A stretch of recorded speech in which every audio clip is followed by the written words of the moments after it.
He said it without looking up. Judge Harold Fenmore said it the way a man passes salt across a dinner table, flat, absent, already thinking about something else. He was signing a paper on his desk before the words had finished leaving his mouth, and the crack of the gavel that followed was not a sound of authority so much as a sound of impatience. The sound of a man who had made a decision before he walked into the room and was now performing the administrative afterthought of announcing it. Renata Caldwell stood at the plaintiff's table in courtroom 6 of the Hayden County Courthouse and did not move. She was 41 years old. She was wearing a blazer she had found at a consignment shop on Farrell Street, navy blue, a small scuff on the left cuff she had buffed out with a damp cloth the night before. She had pressed it with a travel iron borrowed from her neighbor, Mrs. Okafor, on the second floor, slowly, moving the iron back and forth the way you do when you are trying to make something look as close to right as it can get. She was holding a folder of documents in both hands, medical records, insurance correspondence, denial letters, appeal responses, billing statements going back 3 years, assembled page by page over 9 months of evenings after her son went to bed. The folder was thick. The folder was organized. The folder had dividers with handwritten labels. The woman at the defense table, senior counsel for Meridian Health Systems, in a charcoal suit that probably cost more than Renata's monthly rent, was already closing her briefcase. The latches clicked with a soft, satisfied sound. The attorney beside Renata, a young woman named Priya, 26 years old, who had taken this case 6 weeks ago and had not slept fully since, opened her mouth to speak. Judge Fenmore was already handing a folder to his clerk. Not one person in that courtroom said a word. Not an attorney, not a court officer, not a single observer in the gallery. He had no idea who he had just sent home.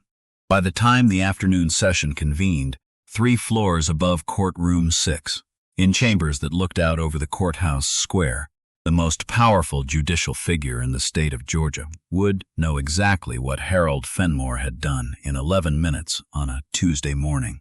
And Harold Fenmore would spend the remainder of his career, which would turn out to be considerably shorter than he had planned, understanding, with great precision, what it costs a man to sign a paper before the other person has been allowed to speak. Have you ever walked into a room where the answer was already written? Where the door was decided before you even found the building? I want you to think about that, because Renata Caldwell's story is about exactly that room, and about what happens when the wrong person walks through the door behind you. Let me take you back. 14 months before everything changed. Renata Caldwell had lived in the Eastwick neighborhood of Hayden, Georgia for 11 years. Same apartment on Delmar Avenue. Same 2 bedrooms. Same parking lot with the cracked asphalt along the south end that flooded when it rained hard. Same view from the kitchen window of the elementary school across the street, where Marcus had gone from kindergarten through 5th grade, and where she had watched him, on the last day of that last year, walk out the front door with his backpack and look back at the building with the particular expression children wear when something is finished and they have not yet decided how to feel about that. Marcus was 14 now. He had been a careful, observant child, and he was becoming a careful, observant young man, the kind who noticed things adults missed and kept his own counsel about most of them. He played chess online against opponents in countries he had to look up. He had opinions about documentary filmmaking. He read his mother's facial expressions with a precision she had learned over the years not to underestimate. He also had a condition called juvenile idiopathic arthritis of the hip and knee joints, a degenerative disorder that had been diagnosed 3 years ago, during a semester in which his teachers had noticed that he was moving differently between classes, and that sitting for long periods seemed to cause him discomfort he had not mentioned to anyone, because he did not want to be the kind of person who mentioned such things. The diagnosis had come with information that was, in its clinical clarity, both clarifying and devastating. Without consistent treatment with a specific medication that had received FDA approval for pediatric use 18 months before his diagnosis, the progression of joint deterioration in cases presenting, as his did, carried a significant probability of mobility limitation before adulthood. The medication worked, There was extensive, peer-reviewed clinical evidence that it worked.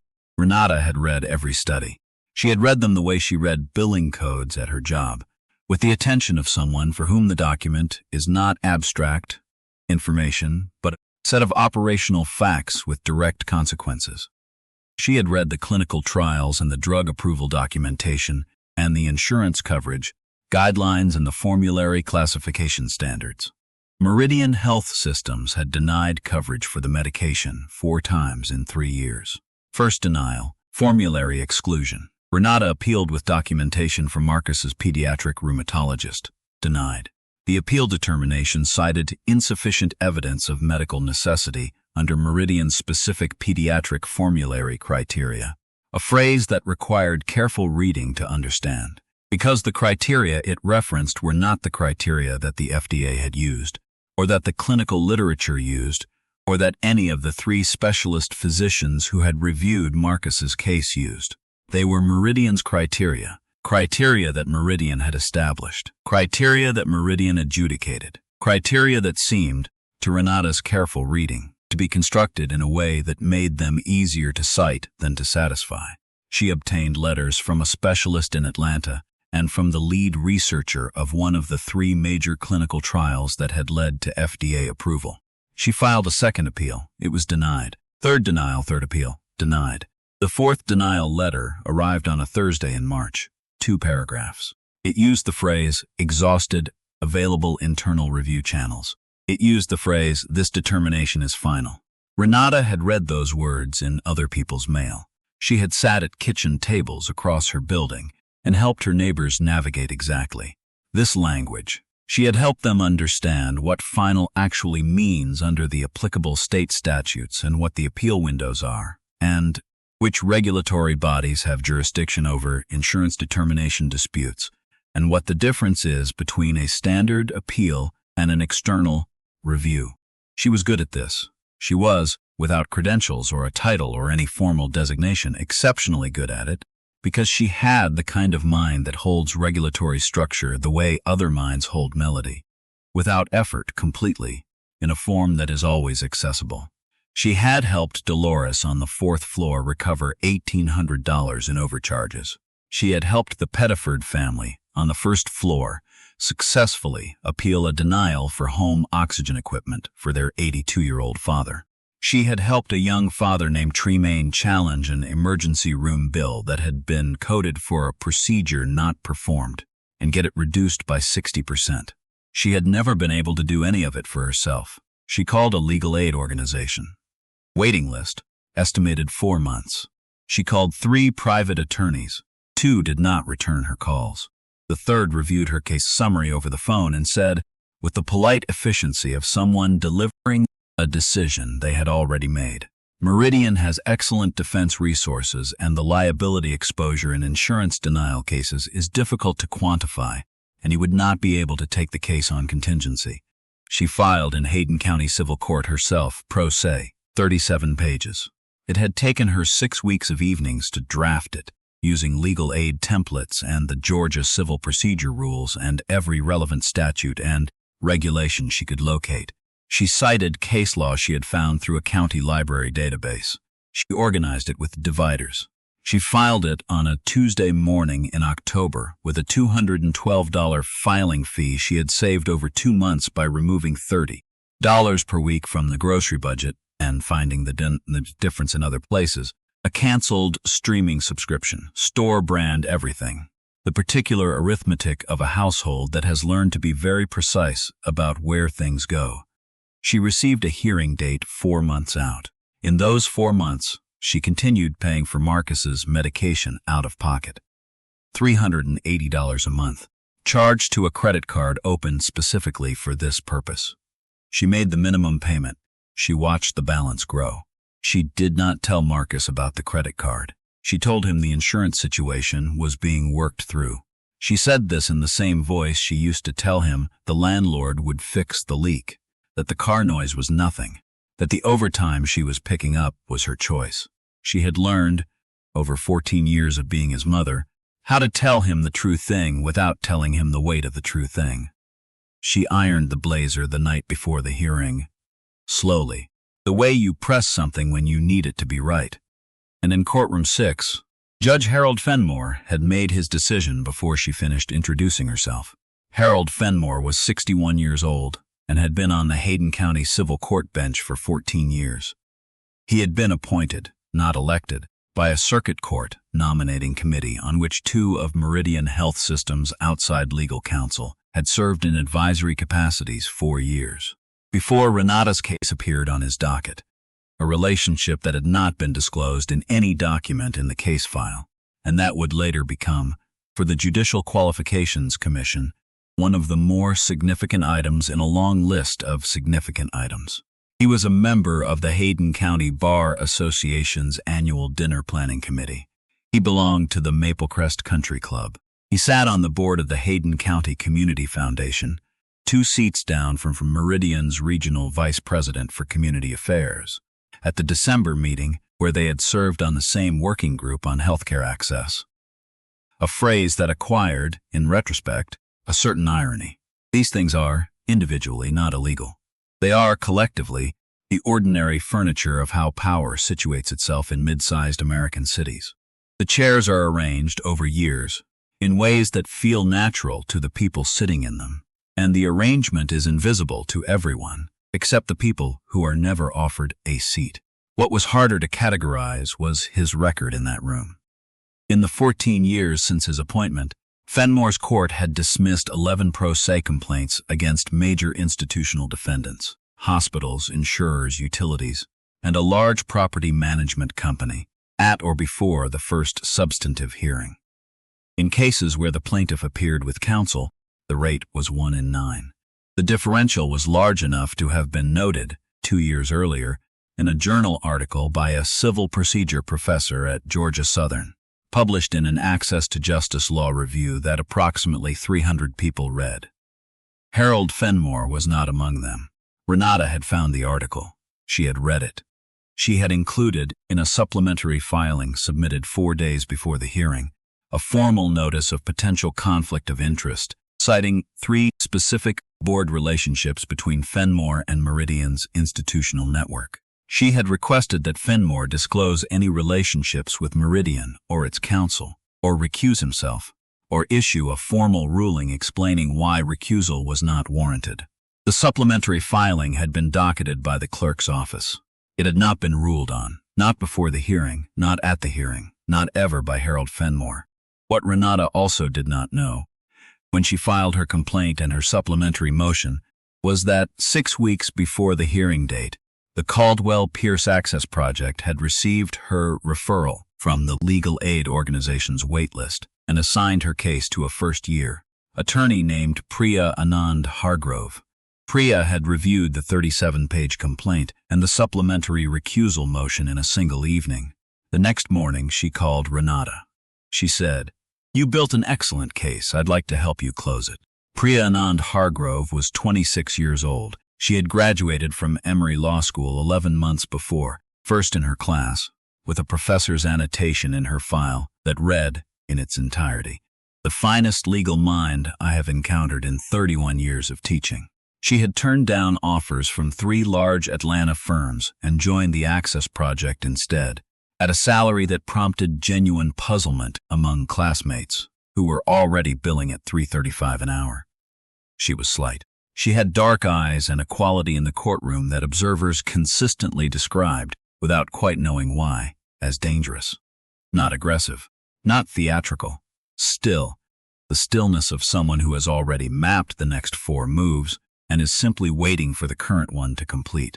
In the 6 weeks between her first call with Renata and the hearing, she had obtained Meridian's internal claim review communications through a discovery demand. She had obtained the formulary committee meeting notes for the coverage cycle in which Marcus's medication had been excluded. She had obtained sworn affidavits from the Atlanta specialist and the clinical trial researcher.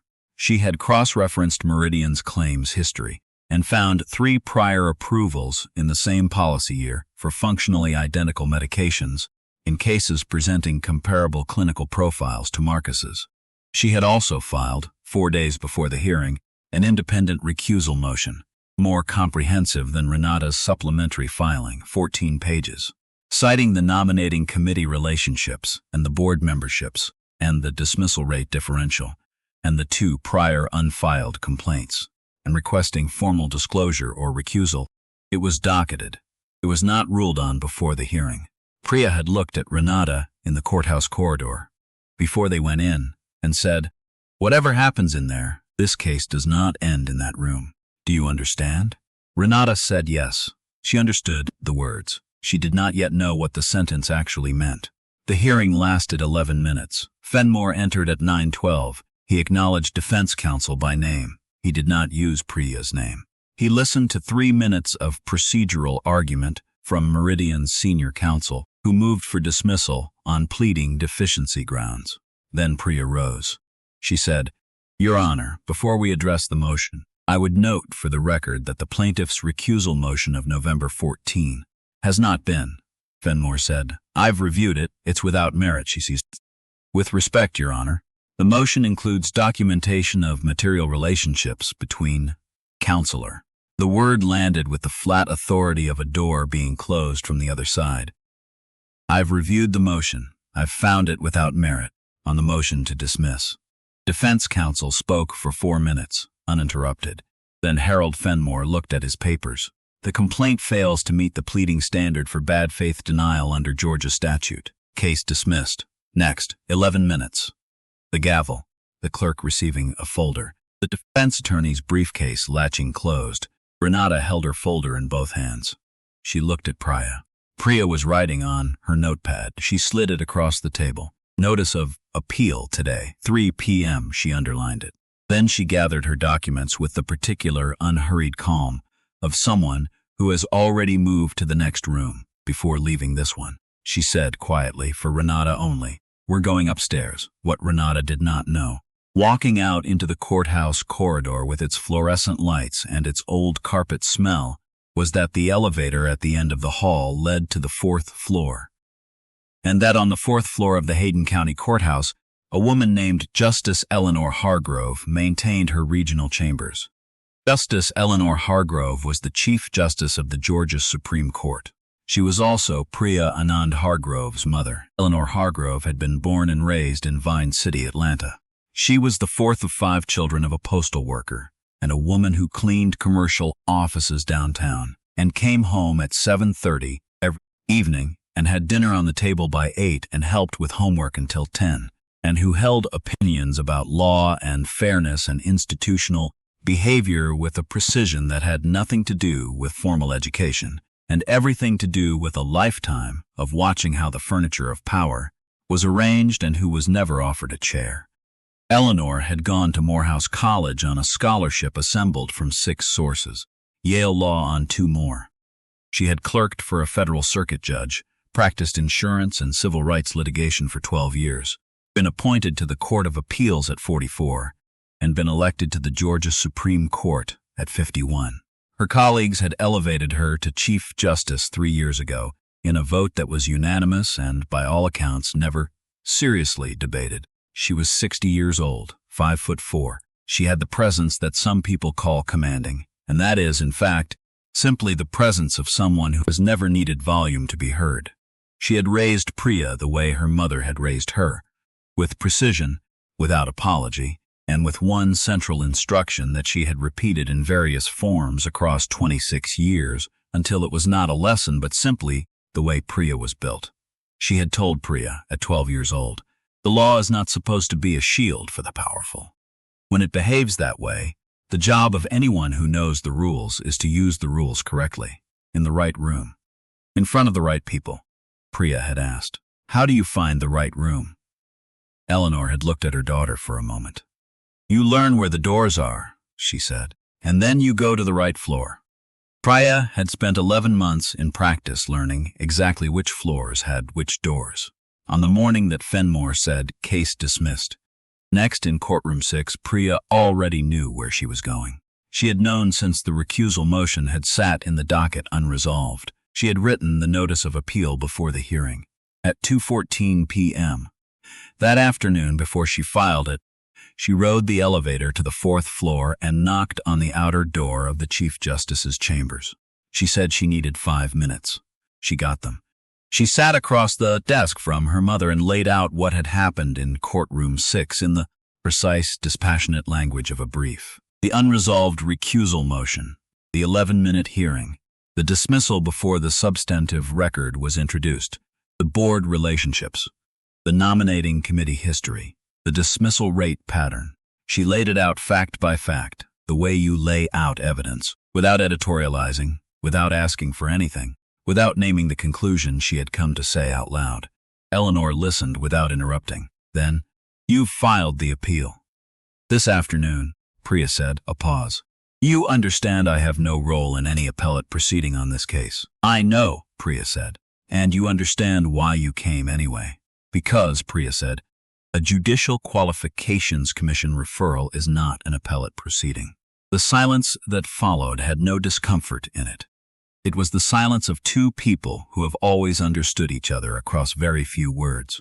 Eleanor said, "Send me the public record documentation." "Only what's already in the court file," Priya said. "It's in your inbox." Eleanor looked at her daughter. Judge and mother looking at the same face from the same place, she said, "Go win your case." What happened next happened in 3 speeds, fast, then slow, then permanent, fast. The Georgia Judicial Qualifications Commission received a formal inquiry referral within 72 hours of the dismissal.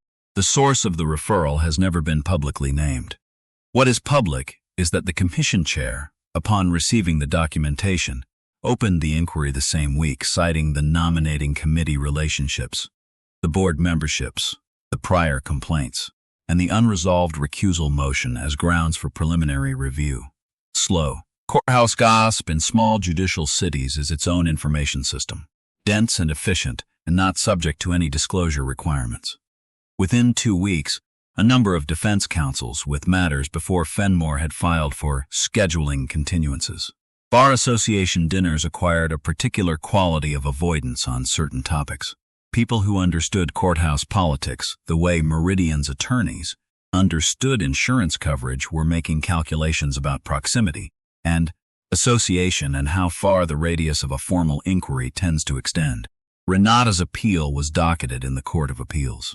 The 3-judge panel assigned to hear it included a presiding judge, who, upon reviewing the case file and noting the unaddressed recusal motion, issued an order remanding the matter for an emergency hearing on recusal before the appeal could proceed. A senior judge from outside Hayden County was brought in to hear the recusal question. 2 days before that emergency hearing, Harold Fenmore recused himself from the Caldwell case. His 1-paragraph filing used the phrase, "out of an abundance of caution." He did not acknowledge any actual conflict. He did not acknowledge the motion he had waved aside in 11 seconds. He did not use Renata Caldwell's name. He expressed no regret. He offered no explanation for why the abundance of caution had not been available 6 weeks earlier. The case was assigned to Judge Patricia Owens, 63 years old, 20 years on the bench, a woman who was known in Hayden County legal circles for 3 things: thoroughness, patience, and an absolute unwillingness to be managed by the calendar. She read the full file over a weekend. She scheduled a substantive hearing for 3 weeks out. The hearing lasted 4 hours and 22 minutes. Priya Anand Hargrove presented the formulary committee meeting notes, which showed that the exclusion of Marcus's medication had been driven not by clinical assessment but by a cost containment threshold. A dollar figure, not a medical standard, applied as the deciding criterion. She presented the internal denial memos, which showed that appeals reviewers had not consulted the peer-reviewed literature. She presented the affidavits. She presented the 3 prior approvals from Meridian's own claims history. Functionally identical medications, same policy year, approved in cases presenting comparable clinical profiles where the patients did not share Marcus's demographic characteristics. She put the documents on the table. The documents said what they said. Defense counsel responded for 40 minutes. Judge Owens asked 11 questions. Counsel answered 6 adequately. The other 5 she asked again, and then a third time, with the particular patience of a judge who has read the file and understands that repeating a question is sometimes the most informative thing a judge can do. Judge Owens ruled from the bench at the end of the session. She found that Meridian Health Systems had denied coverage for Marcus Caldwell's medication in bad faith on 3 separate documented occasions under the meaning of Georgia bad faith statute. She ordered immediate coverage restoration. She ordered an independent administrative review of all pediatric medication denials by Meridian in Hayden County over the prior 5 years, using the cost containment framework identified in the formulary committee notes. She also attached to her ruling a 6-paragraph commentary, entered into the record, that described the procedural handling of the original hearing in language that was careful and precise and unmistakable. She cited the unresolved recusal motion. She described Fenmore's handling of Priya's attempt to address it. She used the phrase, "a significant departure from the procedural protections to which all plaintiffs are entitled regardless of representation status." It is a careful phrase, the kind judges reach for when they mean something stronger and have the authority to mean it through implication alone. The Georgia Judicial Qualifications Commission's investigation became public in January.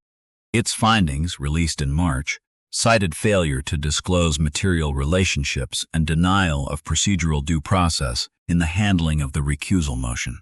The formal finding was the first of its kind against a sitting Hayden County judge in 9 years. Harold Fenmore was formally censured. He resigned from the bench 6 weeks later, citing personal health considerations. He was 61 years old and, by all available information, in adequate health.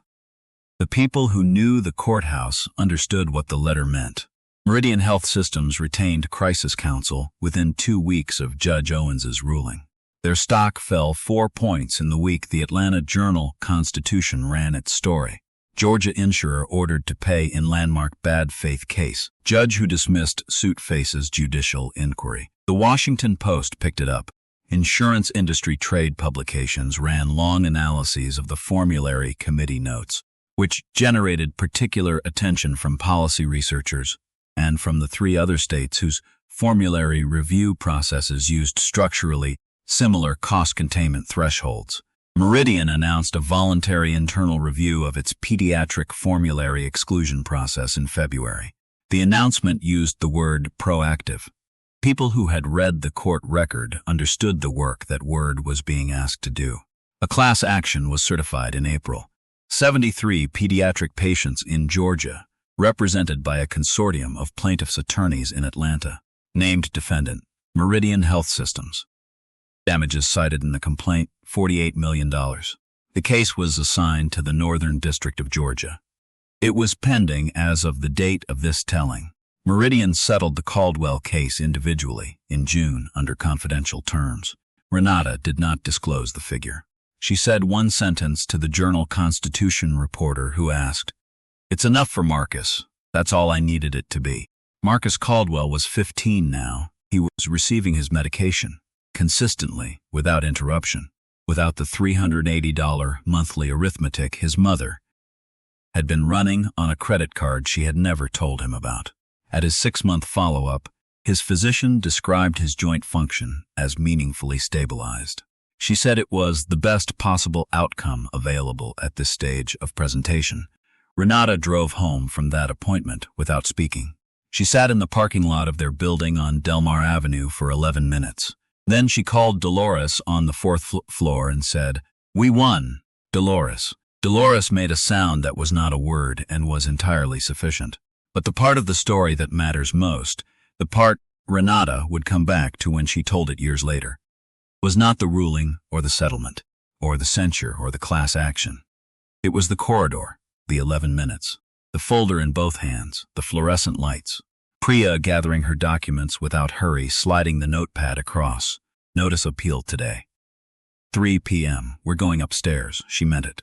She had always meant it. She had built the entire case knowing that if the room on the ground floor was wrong, there was a right floor and she knew where it was, and she was going there, whether the first room cooperated or not. There is a final thing that needs to be said.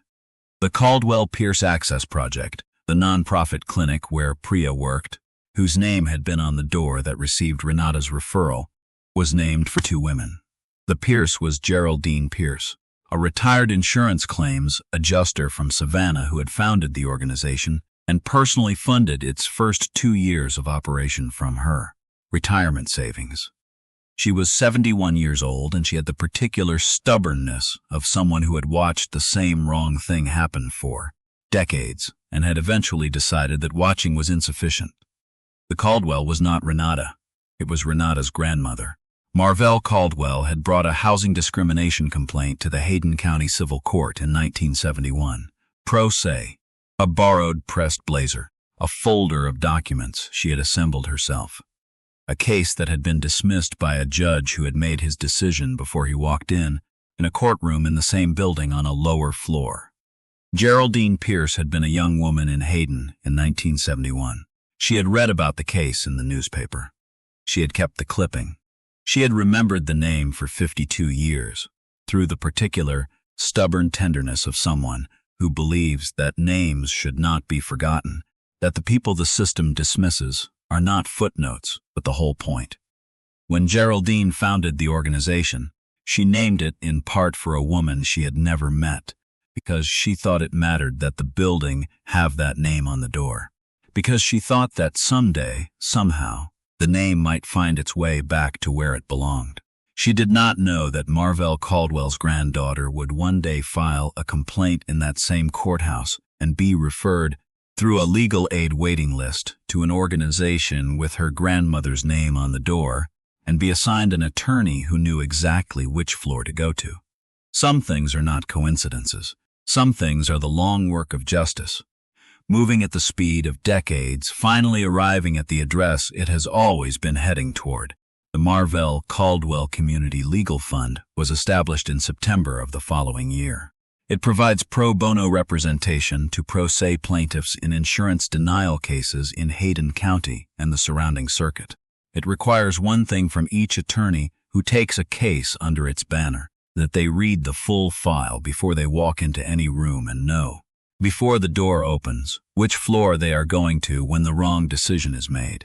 The fund's first scholarship was awarded to a second-year Emory law student named Janelle from Eastwick, 3 blocks from Delmar Avenue, who had watched the Caldwell case on the news at 15 years old and decided, sitting on a couch in her mother's apartment, that she wanted to be the person in the corridor who already knows where the right room is. And Renata Caldwell still lives on Delmar Avenue. She still works in medical billing. She still sits at kitchen tables in her building and helps her neighbors navigate a system that prefers they not know how it works. She is better at this than she has ever been. She knows now which floors have which doors. She has one thing on the wall above the kitchen table, not a certificate, not a photograph, a copy of Judge Owens's ruling, the paragraph about procedural protections and what all plaintiffs are entitled to, regardless of how they are dressed or how thick their folder is or how long the hearing runs. Marcus had asked her, the afternoon she hung it up, what it was. She said, "That's what winning looks like." He looked at it for a moment. "Looks like a lot of words," he said. "Yes," she said. "It took a lot of years." She made dinner. The blazer hung in the closet. The credit card had been paid off. The long work of justice had arrived where it was always heading, and the address had been there the whole time on the door of the building, in a name that had been waiting 52 years for the right person to read it. If this story reached somewhere that doesn't get reached often, please like this video, share it with someone who needs it, and subscribe. And before you go, I want to ask you something I genuinely want you to sit with. Have you ever been in a room where the answer was already written before you walked in? Where someone across a desk had already decided, before you said a single word, that your folder wasn't worth opening? Tell me in the comments, because I think this video is going to bring out some of the most important things people have been carrying without a place to put them. Here's what really gets me. When I go back through this story and find the thing I cannot stop thinking about, it is not the ruling. As significant as Judge Owens's ruling is, as important as the censure and the settlement and the class action are, those things matter enormously to the families they affect, and they matter to me. They are not the center. The center is a corridor, 11 minutes in. The fluorescent lights. A folder in both hands. A 26-year-old attorney who had already written the notice before she walked into the room and who slid a notepad across the table with 3 words on it. We're going upstairs. That sentence is the whole story. Not because of who her mother was, exactly, though her mother was the mechanism, but because Priya built the case before she knew if the mechanism would work. She filed the recusal motion before she knew it would be ignored. She wrote the appeal before she walked into the courtroom. She knew where the right floor was before the wrong floor made its decision. She did all of this because someone had taught her, with precision, without apology, repeated over 26 years until it was not a lesson but simply the way she was built. That when the room on the current floor is wrong, you don't leave the building, you find the stairs. Harold Fenmore looked at Renata Caldwell and saw a pro se complaint he could dismiss in 11 minutes without looking up. What he was actually looking at was 52 years of one family's refusal to accept that a closed door on the wrong floor is the end of the story. So here is my question, and I want you to take your time with it. What room have you been told is closed to you? What folder have you been holding that someone across a desk decided not to open? What floor have you been told is the only floor there is? Because I don't think the wrong room is the end. I think it is sometimes a direction. I think it is sometimes the thing that points you toward the right floor. What happens when you find the stairs?